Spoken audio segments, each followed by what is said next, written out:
तो hello my dear student, मैं Manil sir आप लोगों को द डिफेंस विजन चैनल में स्वागत करता हूं।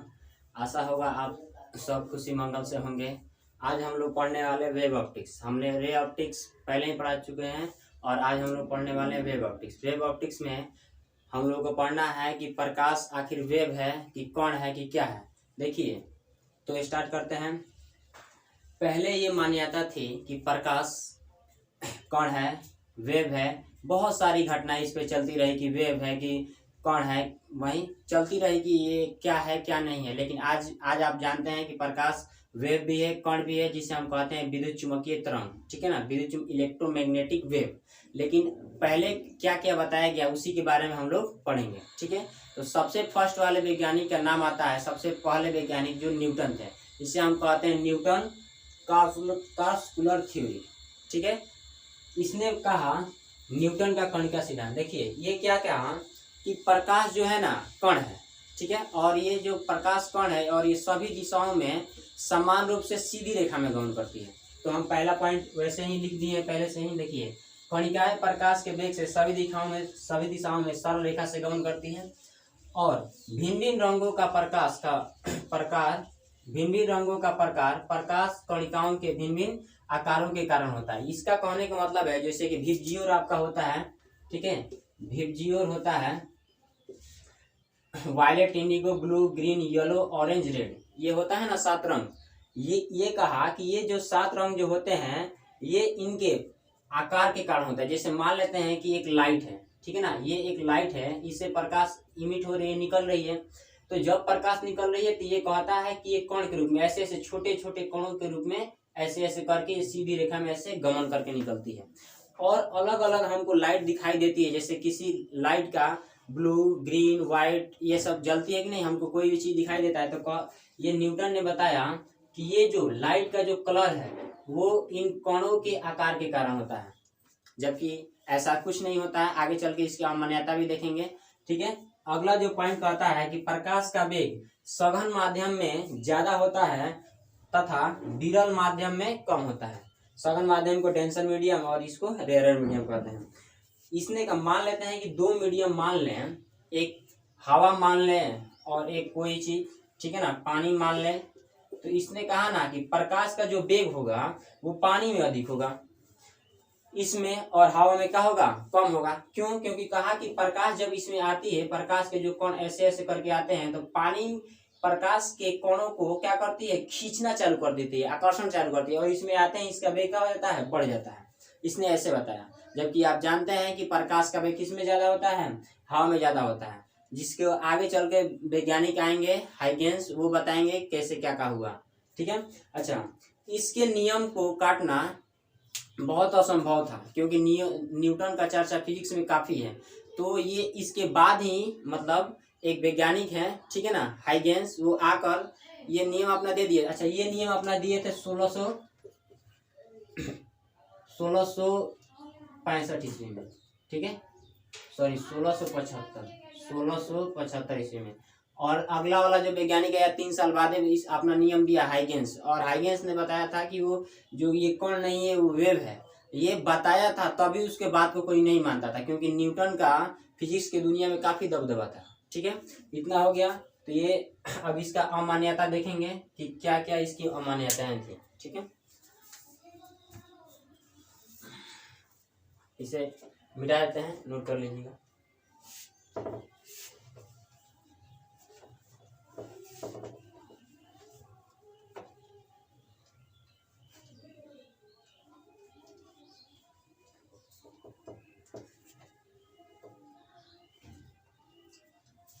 ध्यान दीजिए, ये अच्छा, ये अपने नियम द्वारा एक्सप्लेन कर दिया था।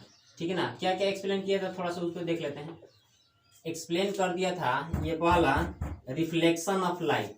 ठीक है, रिफ्लेक्शन ऑफ लाइट। और दूसरा जो एक्सप्लेन किया था,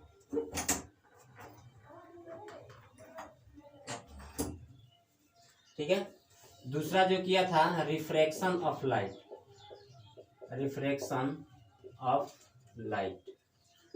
इसको हिंदी में कहते हैं प्रकाश का परिवर्तन, प्रकाश का परावर्तन और इसको कहते हैं प्रकाश का अपवर्तन, प्रकाश का अपवर्तन।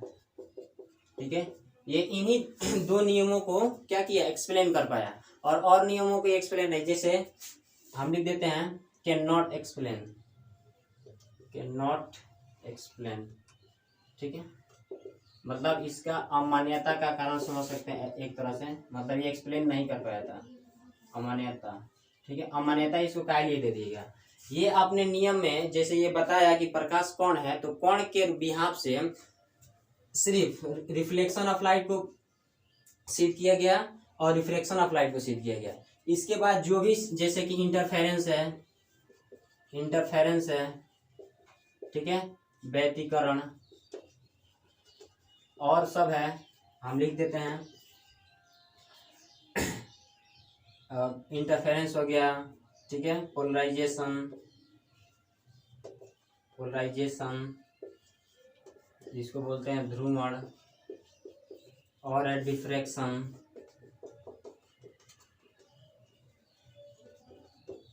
जिसको हम बोलते हैं विवर्तन।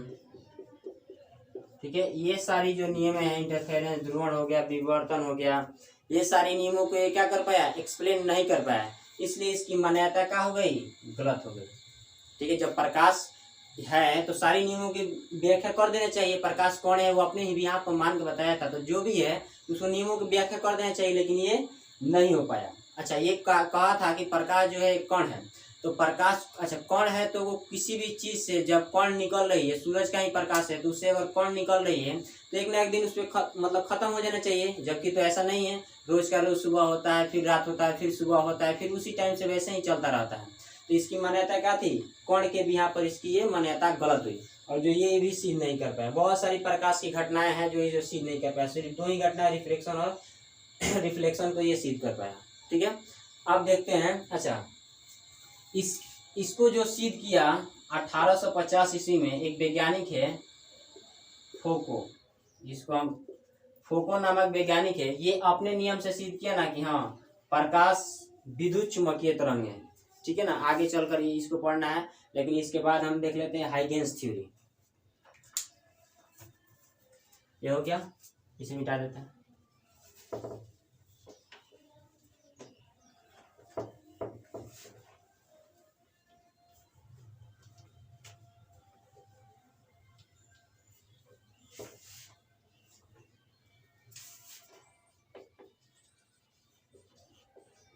Huygens wave theory.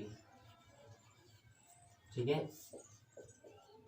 हाइगेंस का तरंग सिद्धांत, तरंग सिद्धांत। इसने आया तो कहा कि प्रकाश एक तरंग है, ठीक है ना, जो अपने सीधी रेखा में, ये भी कहा कि जो सीधी रेखा में ट्रेवल करती है और ऐसे ये ट्रेवल करती है। ये अच्छा, कोई भी तरंग आप जानते हैं कि ऐसे ऐसे जाती है, लेकिन इसने ऐसे नहीं कहा। ये जो प्रकाश है इतनी छोटी दूरी ऐसे ऐसे, देखिए ये लग रहा है कि सीधी है, अप डाउन कर रही है, लेकिन ये लग रहा है क्या, सीधी है। तो ये कहा कि प्रकाश ऐसे चलती है, वो पूरा साइनोसाइडल ग्राफ करके ऐसे नहीं चलती है। ठीक है, तो इसका भी लिख देते हैं कि अपना थ्योरी में क्या कहा। ये भी कहा कि प्रकाश ऊर्जा का स्रोत है जो सीधी रेखा में चलती है। ठीक है, लिख देते हैं प्रकाश ऊर्जा का स्रोत है।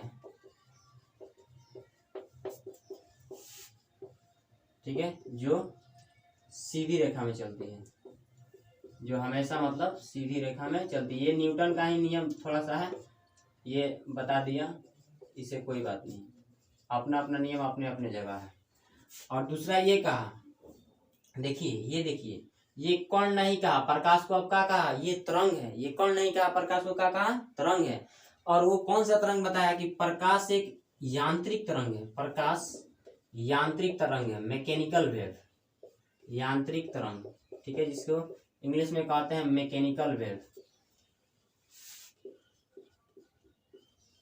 ठीक है, वेव, प्रकाश कौन सी तरंग है, यांत्रिक तरंग है। और इसने बताया कि जो प्रकाश के रंग है ना, वो उसके शेप एंड साइज पे डिपेंड नहीं करता है, जबकि न्यूटन ने बताया था कि उसके शेप एंड साइज पे जैसे जैसे आकार होता है प्रकाश के कणों का वैसे वैसे उसका रंग होता है। लेकिन इसने बताया कि प्रकाश का जो रंग होता है उसके तरंगदैर्घ्य पर होता है। प्रकाश का रंग, प्रकाश का विभिन्न रंग, प्रकाश का विभिन्न रंग उसके तरंगदैर्घ्य के कारण होता है, तरंगदैर्घ्य के कारण होता है।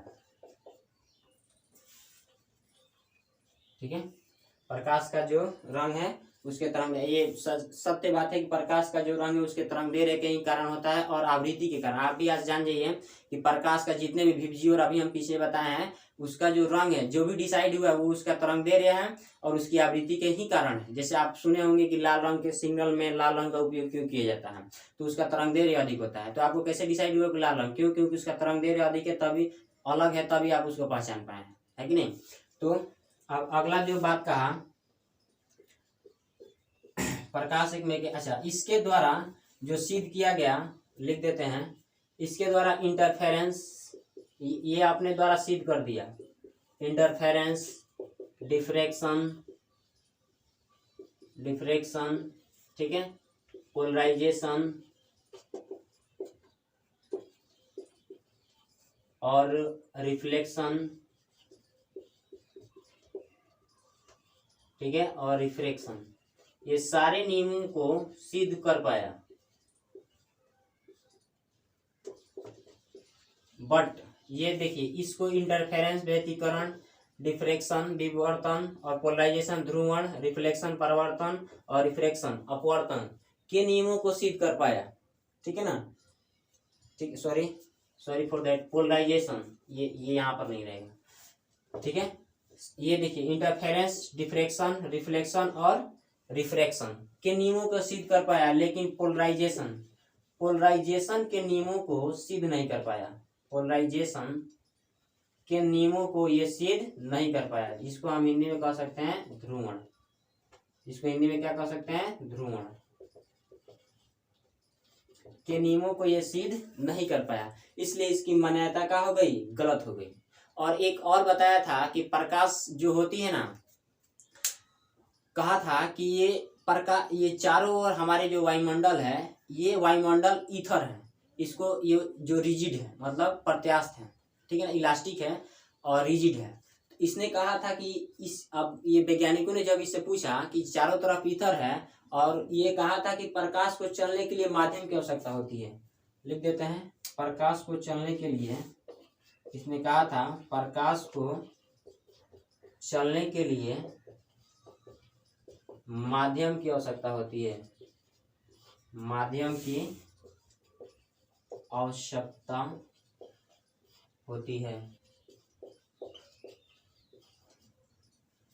ठीक है, प्रकाश को चलने के लिए जब माध्यम की आवश्यकता होती है तो वैज्ञानिकों ने इससे पूछा तो निर्वात में प्रकाश कैसे चल जाती है, तो इसने बताया कि ये निर्वात नाम की कोई चीज नहीं है, हमारे वायुमंडल में ये पूरा जो वायुमंडल है वो ईथर से बना है।